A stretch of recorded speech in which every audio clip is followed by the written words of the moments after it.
What were some of the leadership lessons you picked up in learning about yourself? Because you kind of talked about that pedestal effect, right? You were really kind of high coming from high school, and then you came to the academy, and you kind of had to rediscover yourself in a different way, and it looked like you did that.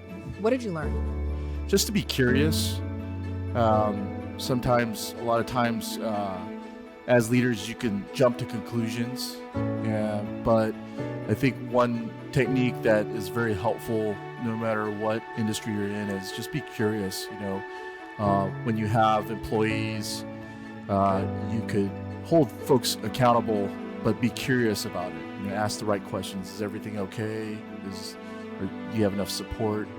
Do you have the tools, training to do what you need to do?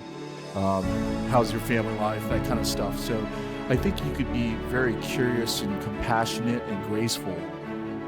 Welcome to the Long Blue Leadership Podcast, presented by the United States Air Force Academy Association of Graduates and Air Force Academy Foundation.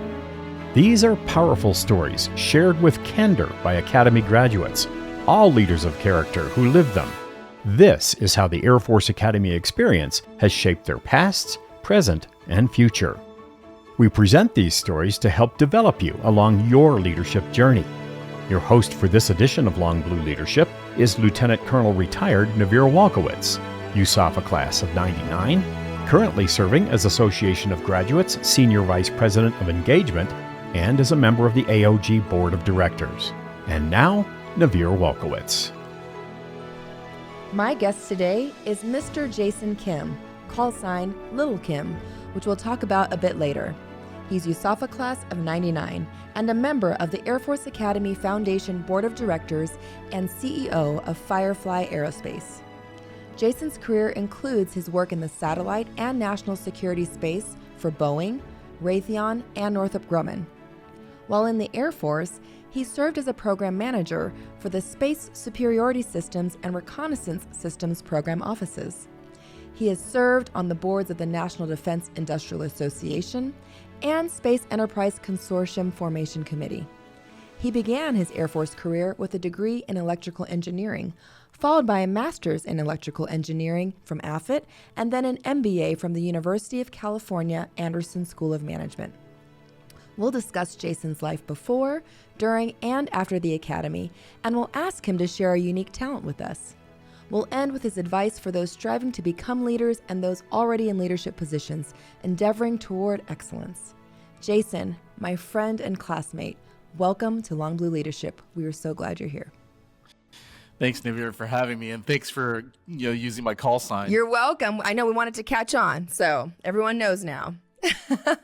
Well, as we do in this is such a wonderful opportunity for our listeners to get to know you, and we like to go back. And so for us, we're talking, closer to 30-something years ago, right? When you were young, Jason. Tell us about what life was like before the Academy was even in your line sights. Well, so I grew up in Richardson, Texas. It's a suburb north of Dallas. And if you've been to Dallas, it's a metropolitan city, but it's a little bit country as well.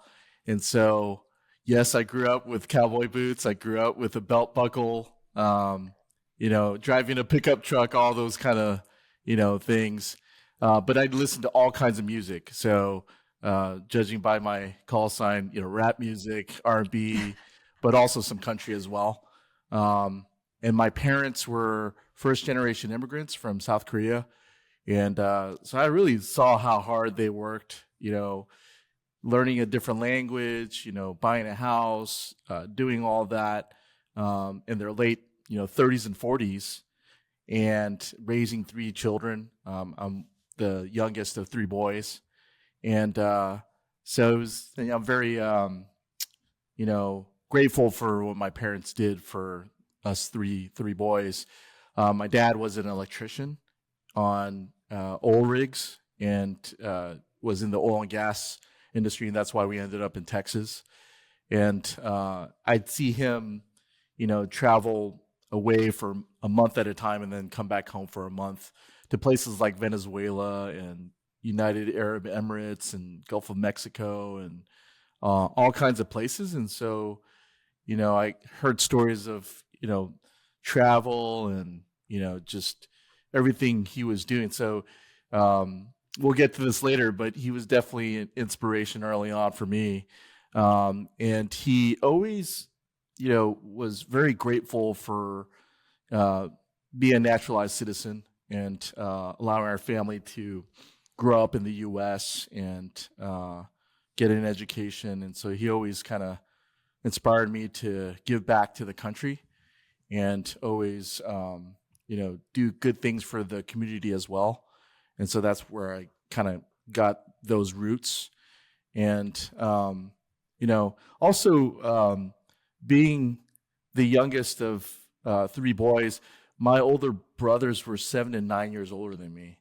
And so you can imagine Okay. I was the little kid that they would bring along to, school or, meeting with friends. And so I learned the good things from them and emulated the good things. But then the bad things, the mistakes that they made, I tried to avoid that. So I kind of got it easy watching them. And so I owe a lot to them and them coaching me and mentoring me as I grew up. And then being in Texas, of course, what did I play sports in? I played football, and I would say that a lot of the leadership skills that I got early on came from football, and a lot of the work ethic came from football. The teammates, the collaboration, the strategy. Texas football is pretty legit. And so I got to watch tape. I got to, lift weights, practice, all those things that Tom Brady says in his Hall of Fame speech. I really resonate with. Now, I didn't end up like Tom Brady, but uh, Well, there can only that's be right. one goat, right? But I resonate with what he said. All those early mornings, waking up, training, all the hard work.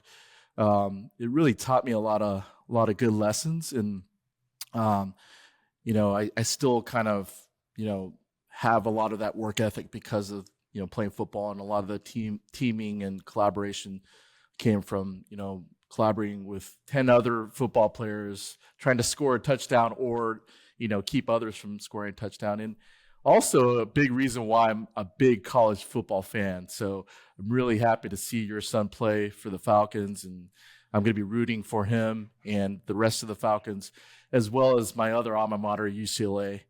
So I'll be at those games as well. That is awesome. I mean, I'm almost developing a visual of young Jason and his two older brothers and his mom and dad. And what a story. I mean, I think about, just first off, the confidence, resilience, and grit of your parents, right? And then you're seeing this and you're growing up in a household. So what, as the youngest, I mean, I think you, like you said, you were able to kind of see what to avoid, what, what pitfalls to avoid and how to kind of navigate that well. When did the military kind of come into the picture? Was that something that your older brothers participated in through school?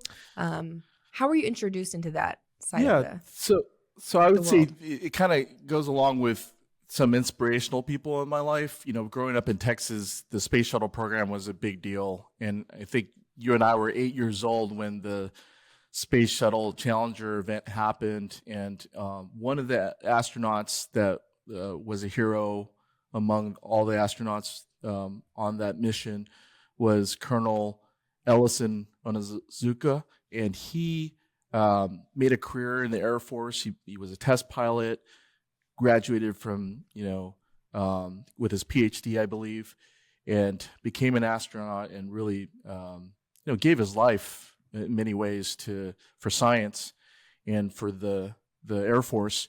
And so seeing someone like that also kind of looked like me, was a good role model for me at an early age. And so that kind of got me interested in the Air Force and the shuttle program.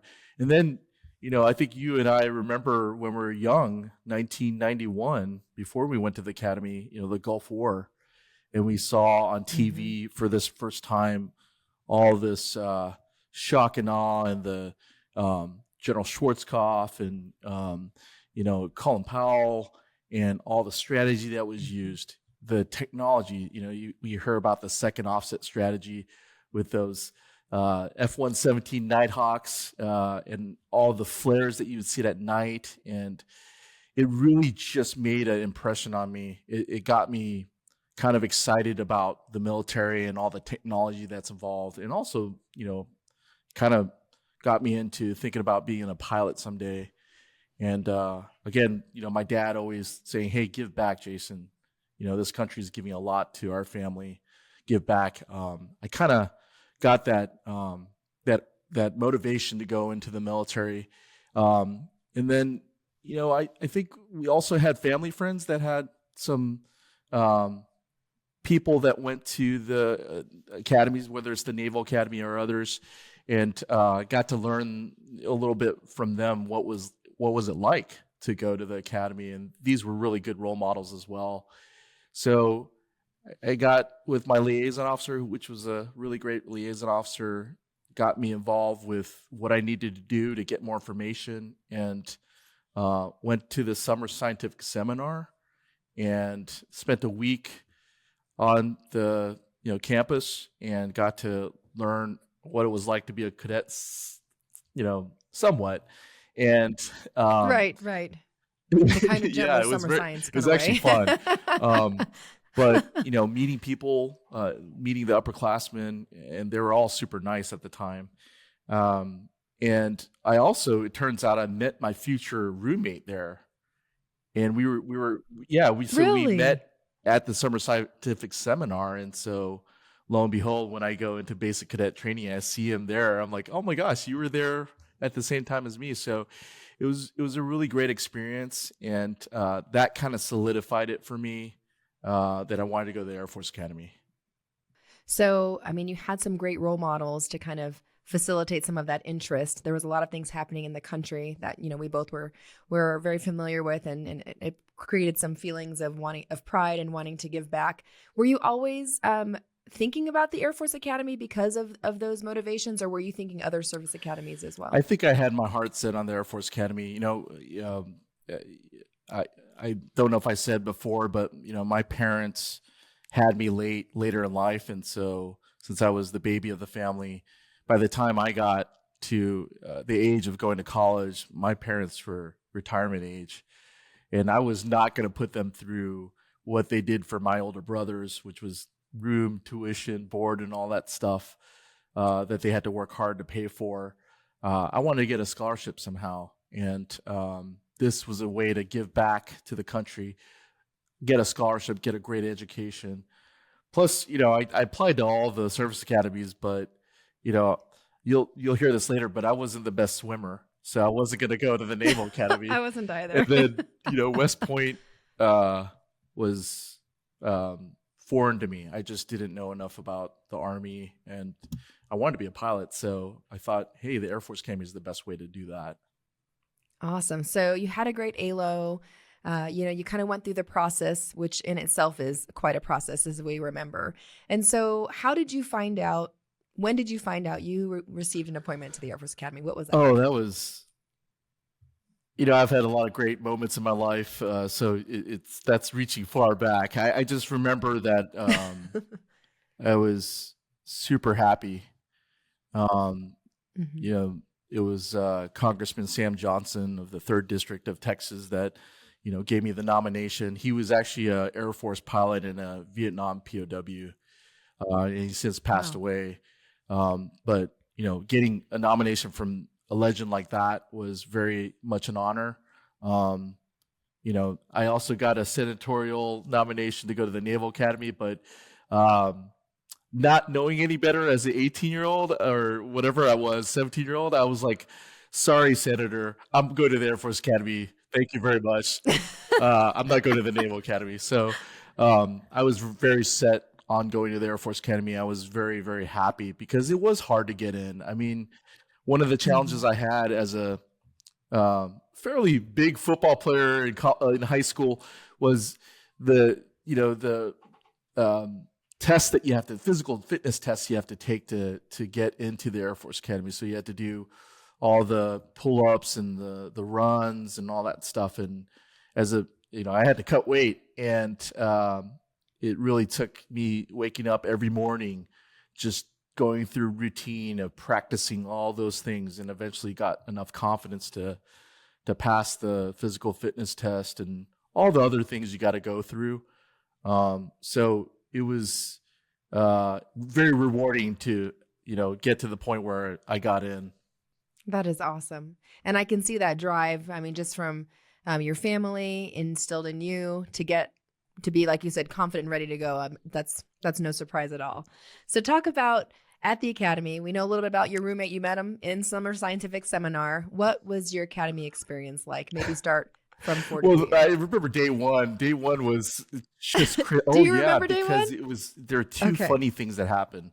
One, somehow I got lucky and I got paired up with a NCO enlisted person who I wish I remembered his name. He didn't end up staying after basic cadet training, so I lost touch. But what he did for me was amazing because he already knew the drill. He was like, Jason, you don't know how to wear BDUs, but this is how you do it. This is how you put the blousers on.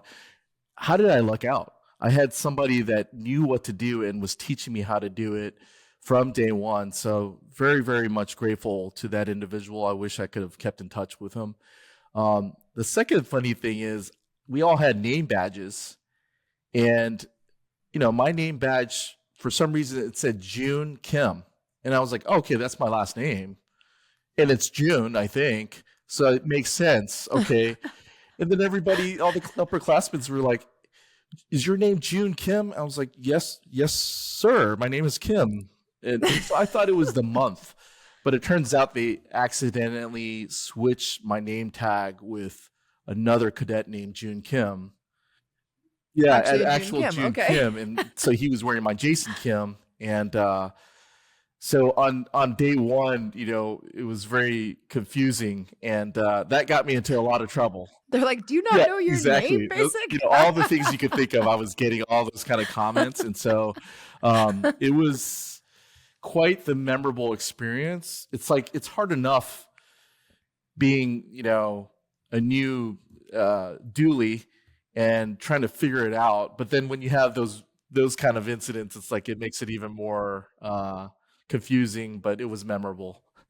Life as a cadet, they warn you of this. They warn you of the pedestal effect where, you're in high school, you're top of your game and, top of your class and your varsity letter and all that stuff. But when you get to the academy, oh boy, was I humbled. I mean, there were people that were smarter than me, more athletic than me, better in every way. And so I just felt very average. And in retrospect, there's nothing wrong with that, right? But just being around 1,500 cadets, that just were the best of the best from wherever they were, was very, very humbling, but also rewarding because I got to meet people from different states. I'd go on spring break to California for the first time because I'd make friends with people that were from Northern California or Los Angeles. So I got to meet a lot of lifelong friends that have been my support group for my entire life, and every time I get together with my friends from the academy, it's just like it was old times. It's hard to explain, but you know what I'm talking about. And I do. It just feels like time didn't pass. That's right. That's right. And some of us, like yourself, look like you do from those days. Some of us aged a little bit differently, like myself. But yeah, it was a great experience. Now, if you remember our year was the first year that had the increased level of the internet. And so that got a lot of people in trouble because, what's this internet? What do you do with it? What we got in trouble for in my class was we played a lot of online games, and first person kind of games. So I remember there was a game called Quake, and it was a lot of us just playing, together in our dorm rooms and spending a little bit too much time on that. And then I remember other video games like GoldenEye on Nintendo, and it just sucked so much time out of our days that in retrospect, it's like, what were we doing? So I guess you could say we were kind of old school video gamers back in the day. Right. So I, Well, it's funny. I was just going to ask you. We knew that you were getting into electrical engineering. What else were you doing? So it sounds like it wasn't football, but it was Nintendo. it was, and I really loved sports. So I loved taking all the intramural sports and the classes like golf and tennis, and I got into rugby for a little bit, for a minute, which I really enjoyed, but it's not a very forgiving sport, so that didn't last that long. But I think just the camaraderie you get, playing sports like that, was fun. And I think from the academic side, I did go into electrical engineering, so I did all the nerdy stuff. So we made little. That's probably why we didn't cross paths very often. Well, so we you probably weren't at the robotics competitions that we were doing, because that's really nerdy. I wasn't. But we got into doing little Roomba robot construction before Roombas existed, and we created our own Pac-Man, handheld games from scratch, using a box of parts and That's processors. And my senior design project was pretty interesting. My classmate and I decided to make a digital karaoke machine. And so we did, and Really? It was a big success. And it was using everything we learned from electrical engineering and applying it to something fun. So I just remember us just trying to make the most of it, with our friends and our classmates, and trying to make it fun, because it could be a lot. I took a lot of semester credit hours my freshman year. It was. I just remember something like 22 plus credit hours. It was just a lot, and you really needed a way to recharge. And so those were some of the ways. But of course, the skiing was amazing. Being so close proximity to all the ski resorts like Breckenridge and Copper Mountain and Vail and all those great places. So those were always fun things to do. I had my first bowl of pho in Denver. Yeah, Really? Oh yeah, in Denver, your that's first right. bowl of So pho. I remember that vividly. I went to one of my first concerts, Smashing Pumpkins, at the Nugget Center, and then I got to go to Red Rocks. So there was a lot of cultural things that I got to be a part of too. I love that. So some of the things that you expressed, and I think this is great for our listeners, because sometimes some of our guests have been very, I don't want to say tunnel vision, but there's very like one track. They've been really dedicated to like one aspect. Obviously we have to do military, academic, and physical fitness, athleticism, but there's kind of one track that they really hone in on. It seems like you really kind of experienced a lot. And through all of that, I might ask, what were some of the leadership lessons you picked up in learning about yourself? Because you kind of talked about that pedestal effect, right? You were really kind of high coming from high school, and then you came to the academy, and you kind of had to rediscover yourself in a different way. And it looked like you did that. What did you learn? Yeah, so some of the leadership things that I would say that I got exposed to, and it made me kind of think about it, and much later in life kind of reinforce it, was just to be curious.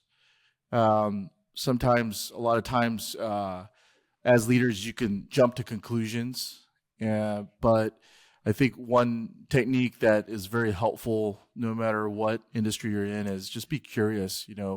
When you have employees, you could hold folks accountable, but be curious about it. Ask the right questions. Is everything okay? Or do you have enough support? Do you have the tools and training to do what you need to do? How's your family life? That kind of stuff. So I think you could be very curious and compassionate and graceful in terms of leadership.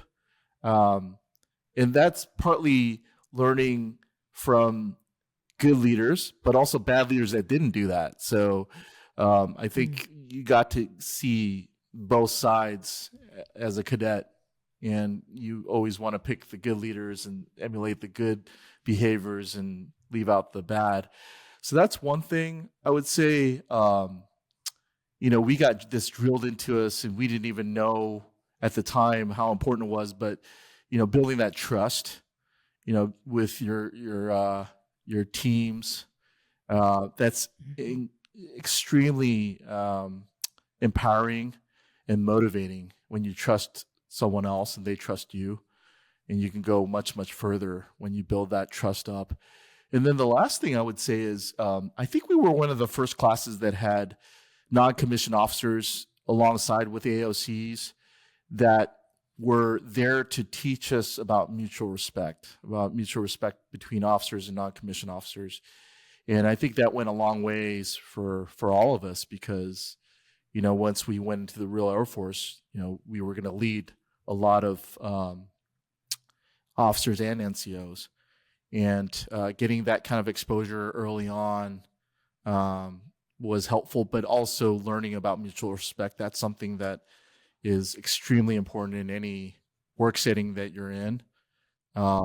So those are kind of three examples of leadership things that I would say that I remember from the academy that are also still important today.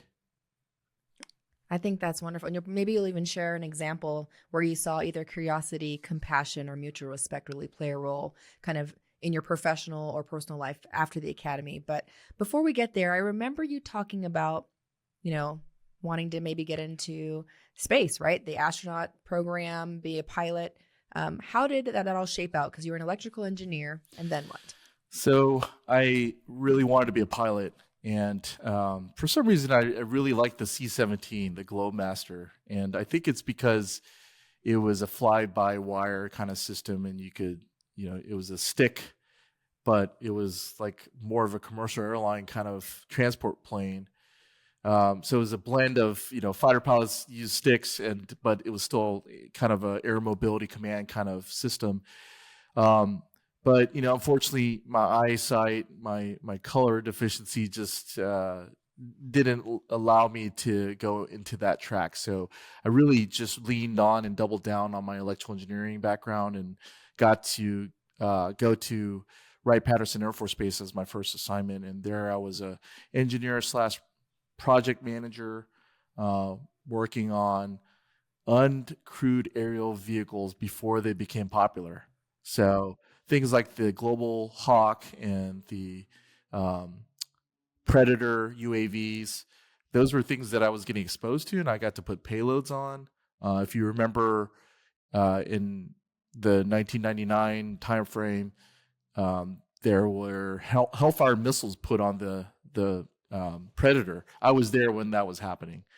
And so it was just very, very amazing to see all that happen before my eyes. I got to work on the U-2 and put payloads on the U-2, and other, very important missions. And, I think that exposed me to the real Air Force. Even though I wasn't flying, I got exposed to, assets that actually went into the theater and were very valuable. And then from there, I got assigned to LA Air Force Base, and finally got to live out my dream of living in Los Angeles, and was assigned to the Space Security Material Wing, and that's where we were acquiring satellites and ground systems to help protect our freedom in space. And so I learned a lot about space there and ground systems. And, after several years working there, I decided I wanted to go into industry. And so I did two things. I went to a large aerospace company and became a program manager there, now in charge of designing and building these satellites. But also I went part-time to UCLA to get my fully employed MBA, just knowing that I wasn't going to know everything about industry. I wasn't going to know everything about how to be part of a company. And so I wanted to kind of learn more about that side of the industry by getting an MBA. Unbeknownst to me, the MBA wasn't just about company operations and finances. It was actually about leadership, and so I got a lot of leadership lessons from my MBA program as well. Um, well, so it gave me a lot of confidence, and what I mean by that is confidence in just going with your gut. Taking risks. Uh, Getting into high risk, high reward situations. And it's because I learned about, the company financials, the underpinnings of a company. I learned about entrepreneurism, what it's like to start up a company or operate a company or go through different case studies of how to turn around a company. I learned a lot about accounting and how important and valuable that is. But then most of all, I learned a lot from my classmates, and there were people from the Hollywood industry or investment banking or the medical industry. So it was really great to learn from my classmates. It got me to a confidence level where I was like, hey, what am I doing at this company? I want to take a risk and go to a startup company. And I did. I took that leap of faith, and that's where our first joined Millennium Space Systems, which was a small startup company when it was 20 people. But it was something that I guess I go back to the Air Force Academy where, there's that quote in the Eagle and Fledgling statue that says, man's flight through life is sustained by the power of his knowledge. That kind of always stuck with me. And it's one of those things where when you join a startup company and you help grow it, and eventually we sold the company to Boeing, you learn so much. I mean, I had 5 different hats, and I had to learn about finance, program management, business development, engineering, integration and test, all that stuff, mission operations. You learn all those things by doing, and no one will ever be able to take that knowledge away. You just get it for life. Right.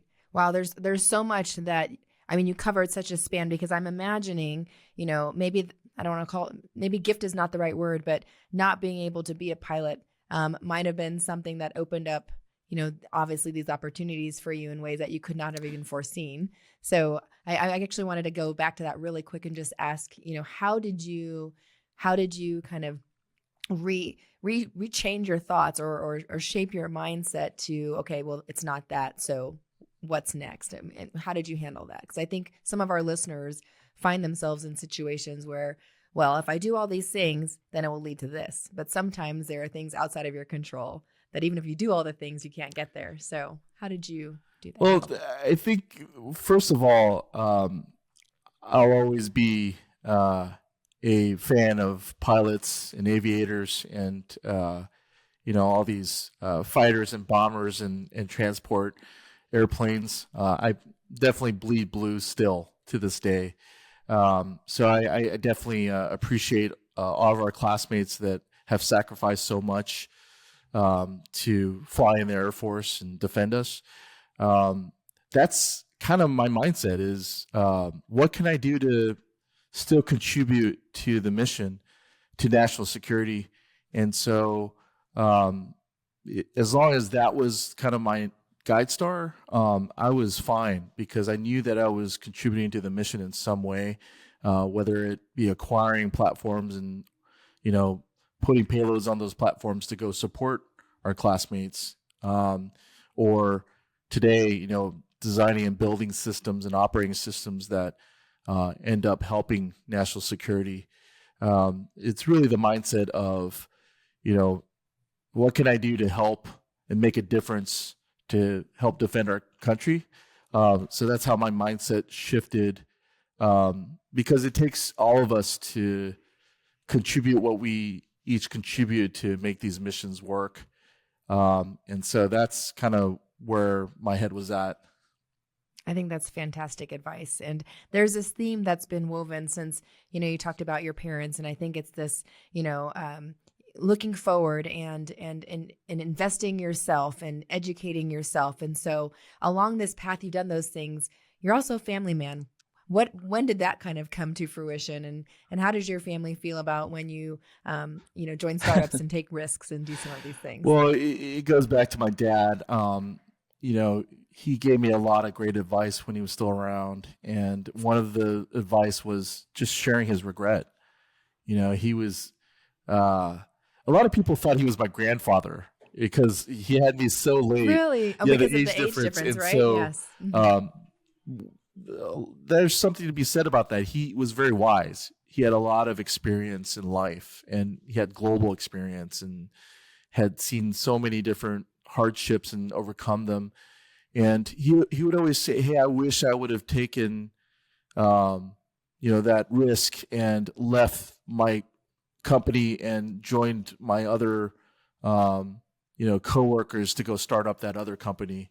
That actually happened. He had coworkers that ended up starting up a different oil drilling company in Texas, and he thought it was too much risk at the time, and he regrets that because obviously those people that went over at the time that they did well for themselves. So he would tell me stories like that, and really all that wisdom he would just try to share with me from a young age. And it's hard to admit, but at some point in all of our lives, we start to realize how right our parents were sometimes. And so a lot of the risk taking that I'm doing, that I have done, stemmed from advice that my dad gave me. It's like, hey, go for it, take the risks, don't have those regrets. And so I think I've lived my life in that manner, is just minimize the regrets and take some risk and take calculated risk and really be confident with yourself and double down on yourself. So yeah, absolutely. I love that. And your family obviously doubles down on you Yeah, as well. I mean, I had kids late in life. I really enjoy spending time with my kids. That's how I recharge. I've got a son that's turning 9 this month and a daughter that turned 6 a couple months ago. And just watching them grow up and be curious and learn and ask questions and try different things out. We try not to push things on our kids, and I'm the same way. I'm not trying to push anything on my kids, but I do want to give them a lot of opportunities that I wish I had, and just expose them to those opportunities, because you just never know which one takes off and which one really resonates with them. And so that's kind of my mindset right now is how can I give my son and daughter as many opportunities as possible so that they can figure it out on their own what they want to do. Right. Well, even the words that you used, you kind of talked about some of those lessons that you took away as a cadet, and you are seeing it in your children with the way that they ask questions and the way that they explore. So I think you have kind of taken those and passed it into, your legacy line. I do want to ask a question, because we always find it fascinating when we learn more about our guests. So do you have a hidden talent that you might share with our listeners? I do.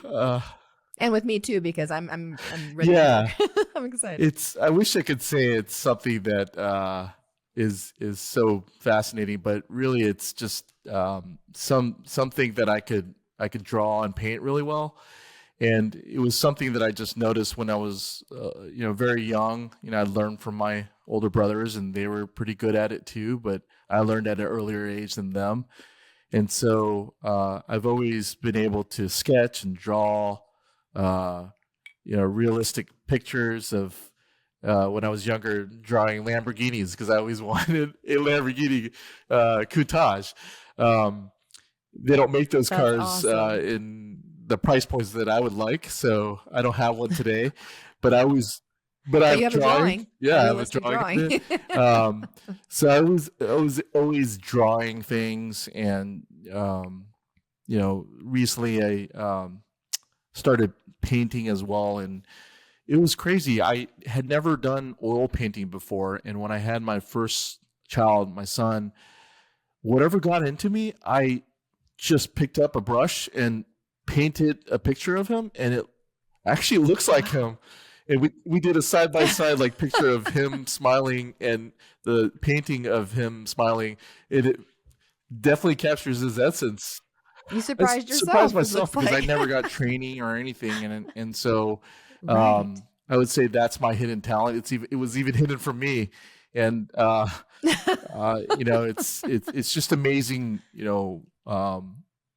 just go for it, just go do it. And, that's one of the things that, I would, recommend to people that are wanting to go to the Air Force Academy is just get out of your comfort zone and do as many things as you can early on, even before going to the academy. Learn different languages, just learn as much as you can, learn lifetime sports, take lessons in swimming or golf or tennis, all those kind of things. Just do as much as you can, because you'll get busy when you're at the Air Force Academy and you'll have less time to do all the things you want to do. But even when you're in industry and you're working, you don't have as much time to go do that kind of stuff. So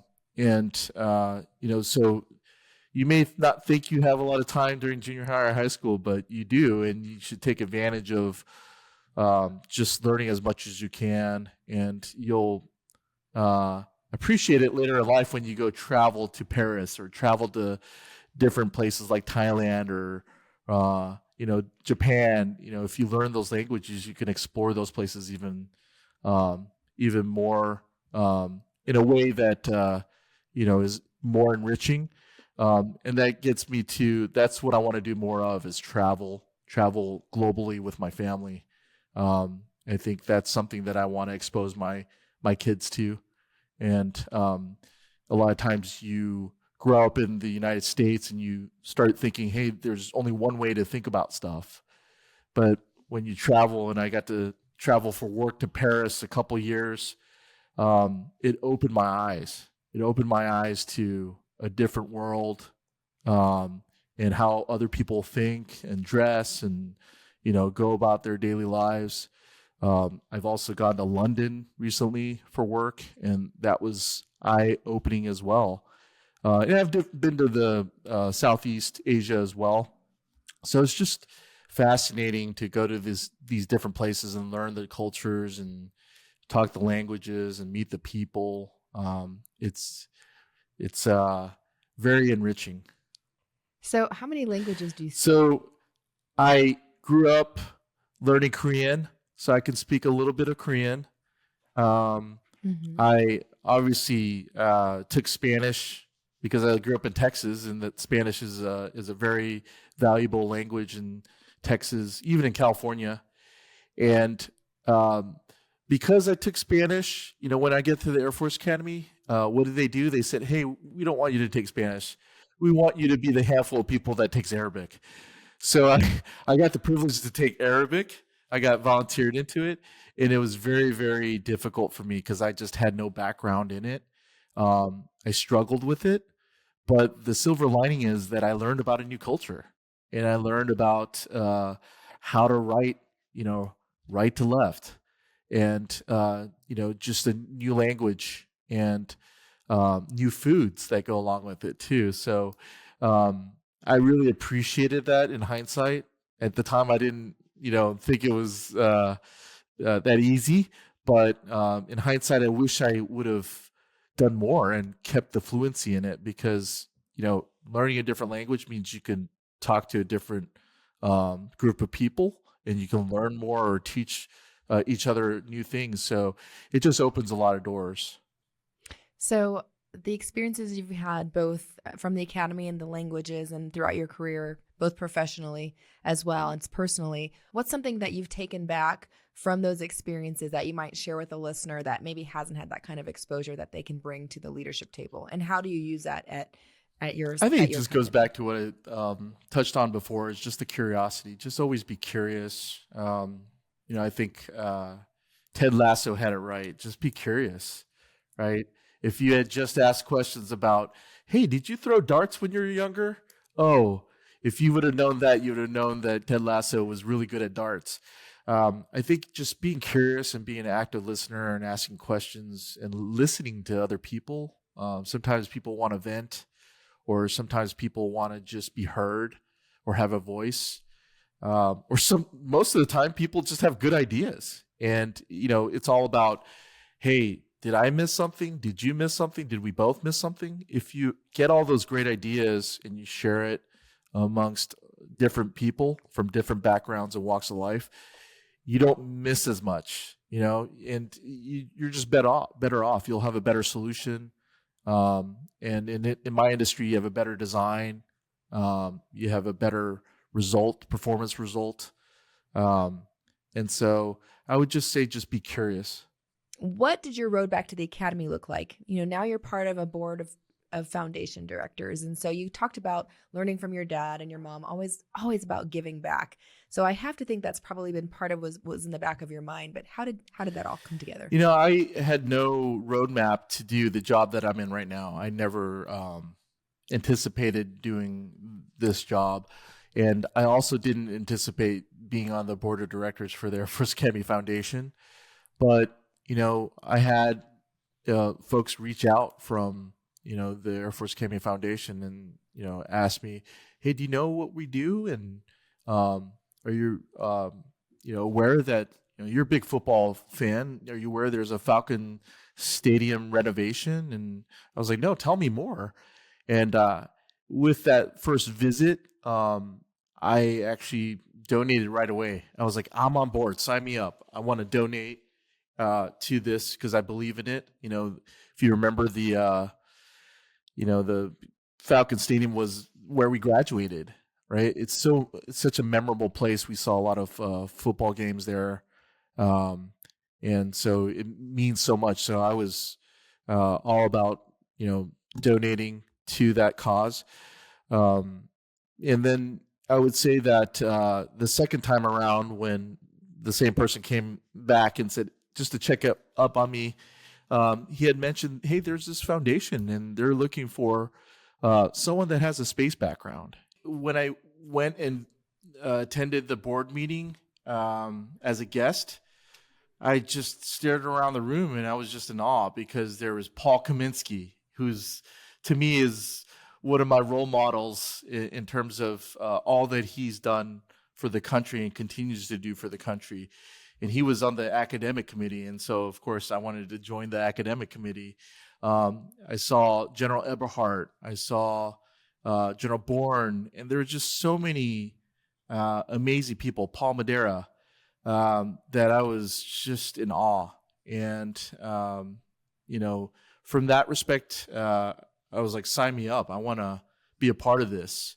And I saw them and how much they cared about the academy and the cadets and making sure that the academy kind of stayed relevant and was giving the cadets the best education that they can to compete with the Stanfords and the MITs and the Harvards.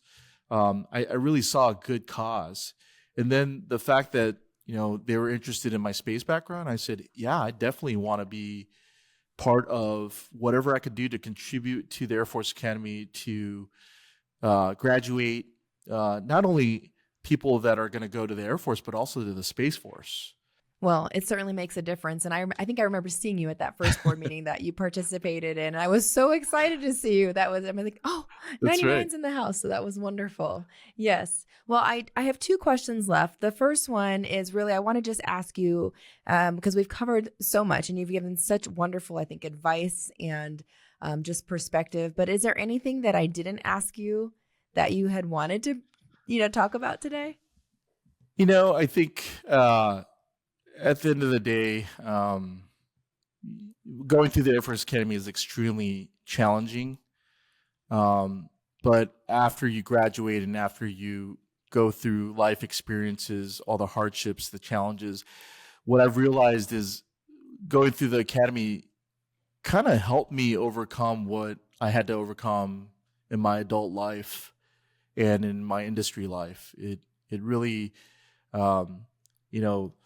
we didn't like it at the time, but breaking you down and then building you back up and making you get up back again every time you fall down, gave you life lessons and a confidence in yourself that you can kind of do anything that you put your mind to.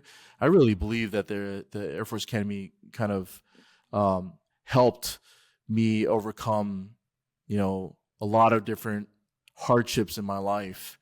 And you don't really realize that going through it, but later in life, I appreciate the fact that I went there, and getting through there actually gave me the confidence that I could get back up and be okay and keep growing and continuously learn and get better and improve. So that's kind of something that I could attribute to the Air Force Academy.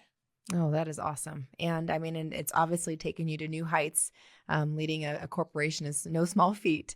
So before there's one of the things we really like to do is make sure we kind of hear the takeaways, from you to our listeners. So it's really kind of a message to them. But before we do that and get your final thoughts, I just wanted to offer a note of thanks to our listeners for being here on the Long Blue Leadership. The podcast drops every 2 weeks on Tuesdays and is available on all your favorite podcast apps. Be sure to send us your thoughts and comments at social media at usafa.org and listen to past episodes at longblueleadership.org.